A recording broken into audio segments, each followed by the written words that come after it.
établie que tout le monde est obligé de suivre. Lorsque tu arrives dans une maison, chaque maison a son protocole. On va te dire chaque matin, on doit faire ceci, on doit faire cela. Chaque soir, on doit faire ceci, on doit faire cela. En tous les cas, le protocole institue des lois que chacun est tenu de respecter. Et quiconque ne respecte pas cette loi est passible d'une grande punition. Et dans ce monde, il y a des lois. Dans ce monde, il y a des protocoles établis.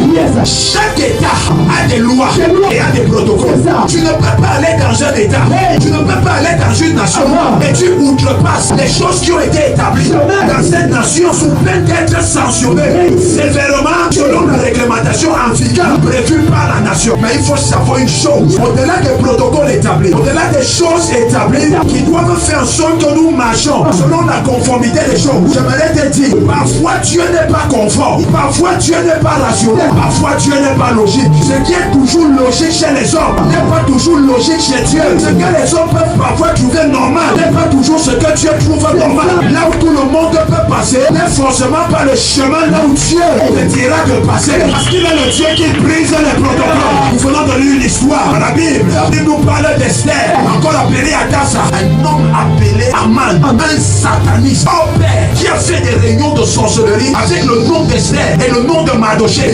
Il faut qu'on fasse quelque chose pour atteindre les cachets. La gloire nous énerve, la gloire ne nous plaît pas. Il a manipulé le roi et le roi signe un décret qu'on doit assassiner tous les juifs, on doit liquider tous les juifs, on doit détruire tous les juifs, on doit en découdre avec tous les juifs. Et la Bible dit, quand cette nouvelle est arrivée à Mardochée, Mardochée a déchiré ses habits. Il a dit, ça ne peut pas se faire. La gloire qu'on a, c'est, on n'a rien demandé à personne, parce que la gloire ne vient pas d'un homme. La Bible dit, la bénédiction ne vient ni de l'Orient, ni de l'Occident, mais c'est l'Éternel qui élève. Et Mardochée certainement pouvait rappeler à Dieu la position que nous avons ici. On ne l'a pas arraché, mais c'est toi qui nous as donné ça.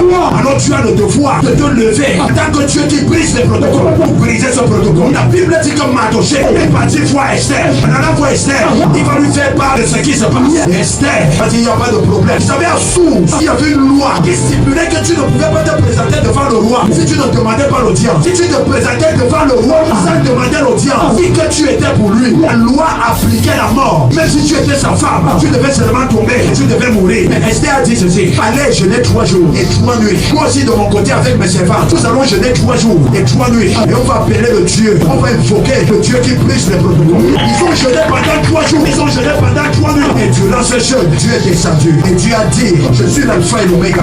C'est moi qui a créé toutes choses. La Bible est au père, c'est moi qui l'ai façonné. Je suis au-dessus des lois humaines. Ma fille, ne t'inquiète pas. La loi là, à cause de quoi, je vais la changer. Est-ce que tu sais qu'à ton lieu de service, il y a des lois qu'on va changer? Il y a des lois qu'on va changer à cause de toi. La Bible dit, le 3e jour, Esther est sortie. Elle s'est appuyée avec ses plus beaux vêtements. Elle s'est présentée devant le roi. Quand il s'est présenté devant le roi, la Bible dit, le roi a été frappé par la grâce de Dieu qu'il y avait dans la vie d'Esther. Et la loi, mes pères, venait d'être bafouée à cause d'une seule personne. Il est écrit, mon bien-aimé se distingue entre les dîmes. Et je pouvais voir ce qui était autour du roi. Demandez au roi que mes rois, as-tu perdu la tête? As-tu perdu la raison? Comment tu peux faire ça? La loi dit que la femme si doit mourir, puisqu'elle s'est présentée devant toi sans demander l'audience. La loi dit qu'elle doit mourir. Mais ce qu'il ne savait pas, le roi ne voyait plus clair. Le roi ne voyait plus Esther, mais il voyait le lion de la tribu de Juda derrière Esther. Et il lui disait, malgré ta loi, je t'ordonne de prendre compassion de ma fille. Le décret là, tu dois l'annuler. Voilà pourquoi il est écrit en Colossiens 2,14, il a effacé l'acte dans les ordonnances condamnées et qui suffisait contre nous.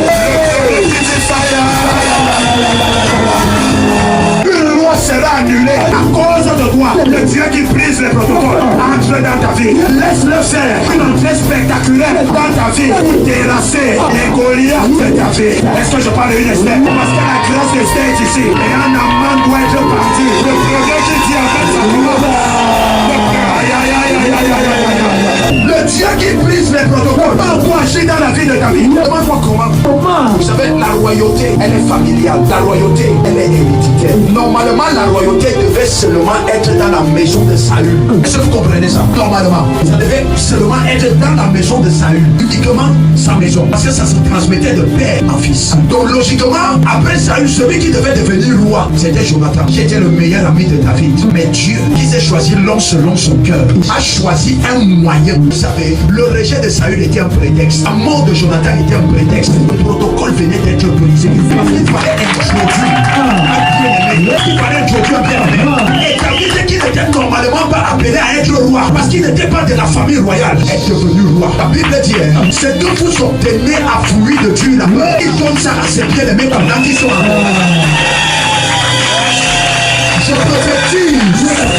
je prophétise, tu ne feras plus d'efforts. À partir d'aujourd'hui, les choses vont tomber, ça va tomber, ça va tomber. Ça va tomber.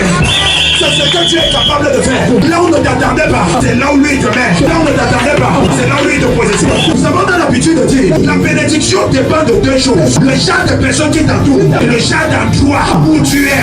Et quand le Dieu paysan, le protocole est avec toi, même si autour de toi, il y a des personnes qui ne croient pas en toi, la vision de Dieu par rapport à ta vie, ça va s'accomplir. Même si tu es dans un terrain qui n'est pas propice à ton évolution. Jacob était dans la maison de Laban. Laban n'était pas serviteur de Dieu. Laban adorait des idoles. Un sataniste. Et dans le territoire de Laban, Jacob prospérait. Jacob devenait riche. Je suis venu dire à quelqu'un, il est temps que dans ta famille, on sache qui est le Dieu qui brise les prophéties.